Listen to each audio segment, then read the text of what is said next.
Horror कहानियां थी। कौन थी वो? मैं 8 महीने की प्रेग्नेंट थी और अपनी डिलीवरी के लिए अपने मायके गई थी। माँ ने मुझे फोन पर बताया, घर के पीछे की तरफ जो खाली जमीन थी ना, वहां पर एक नया कमरा बनवा लिया है। इतने सालों के बाद जैसे ही अपने घर में कदम रखा, कुछ अलग सा लगा।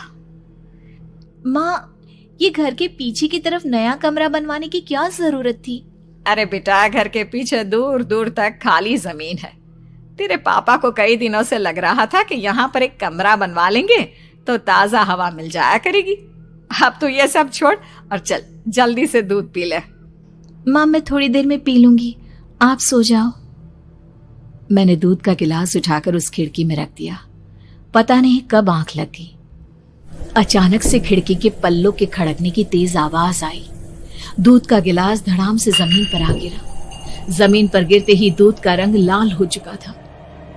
मैंने खिड़की से झांक कर बाहर देखा। चारों तरफ धूप अंधेरा था। उस अंधेरे की तरफ से कुछ आवाजें आ रही थी, जैसे छोटे बच्चे आपस में खिलखिलाकर मस्ती कर रहे हो।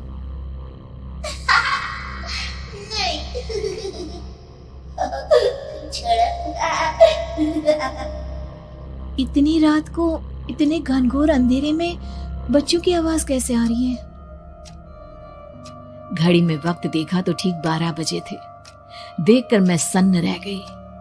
बुरी आत्माओं और भूतों की कई कहानियां मैं सुन चुकी थी। वक्त भी कुछ ऐसा ही था। ऊपर से मैं प्रेग्नेंट। सुना था कि ऐसे वक्त में अक्सर बुरी आत्माएं औरतों का पीछा करती है, तो क्या मेरे पीछे भी? पसीने से तरबतर बड़ी मुश्किल से, जैसे कांपते हाथों से मैंने उस खिड़की को बंद किया। जल्दी से जल्दी उस कमरे से बाहर निकलकर माँ के पास जाने के बारे में सोचा, लेकिन जैसे ही दरवाजे की तरफ पलटी, लगा कोई साया हवा की स्पीड से दरवाजे के सामने से गुजर गया। मेरे गले में अटक कर रह गई। मैं जोर से चीख कर माँ को बुलाना चाहती थी, लेकिन वो आवाज खुद मेरे कानों तक नहीं पहुंच पा रही थी। तो माँ तक कैसे पहुंचती? खिड़की के पल्ले एक बार फिर तेज हवा के झोंके से धड़ाम करके खुल गया और पूरी ताकत से मैं चीख पड़ी। जानती थी मेरी चीख की आवाज सुनकर कुछ ही सेकंड में माँ वहां पहुंच जाएगी, लेकिन ऐसा कुछ हुआ ही नहीं। मेरा कलेजा डर के मारे फटा जा रहा था। आखिर माँ ने मेरी आवाज क्यों नहीं सुनी? इतनी गहरी नींद में तो माँ कभी नहीं सोती। ठीक पीछे खुली हुई वो खिड़की। मुझ में इतनी ताकत नहीं बची थी कि मैं पलटकर उस तरफ देख भी सकूं। हवा का एक सनसनाता हुआ झोंका उसी वक्त मेरे कानों से आकर टकराया। लगा जैसे किसी ने दबी हुई आवाज में धीरे से मुझसे कहा, चली जाओ यहां से। मैंने दोनों हाथ अपने कानों पर रख लिए और एक बार फिर ताकत लगाकर जोर से चीखने की कोशिश की। माँ! पापा! मेरी आवाज उस कमरे की दीवारों से टकराकर वापस मुझे ही सुनाई दे रही थी।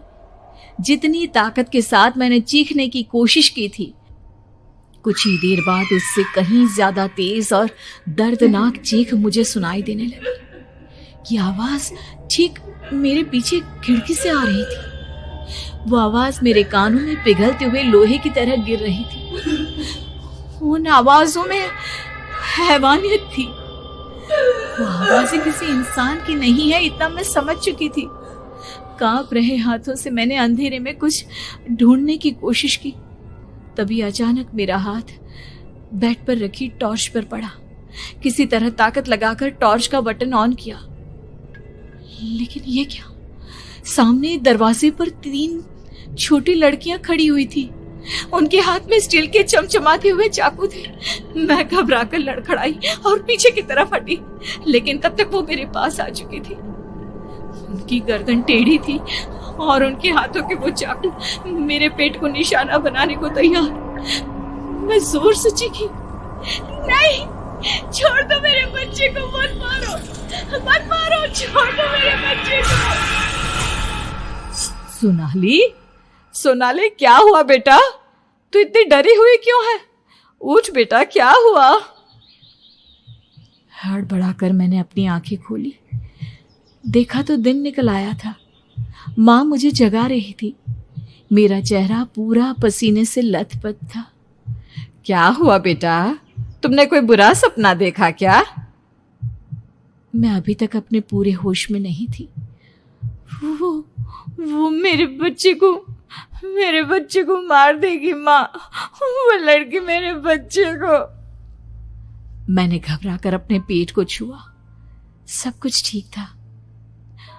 और वो दूध जो रात को यहाँ पर गिर गया था, उसका रंग लाल हो गया था। माँ ने हंसते हुए दूध का गिलास मुझे दिखाया।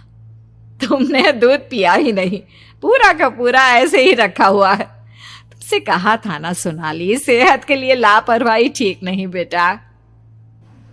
लेकिन मैंने तो सब कुछ अपनी खुली आंखों से देखा था। ये सपना कैसे हो सकता है?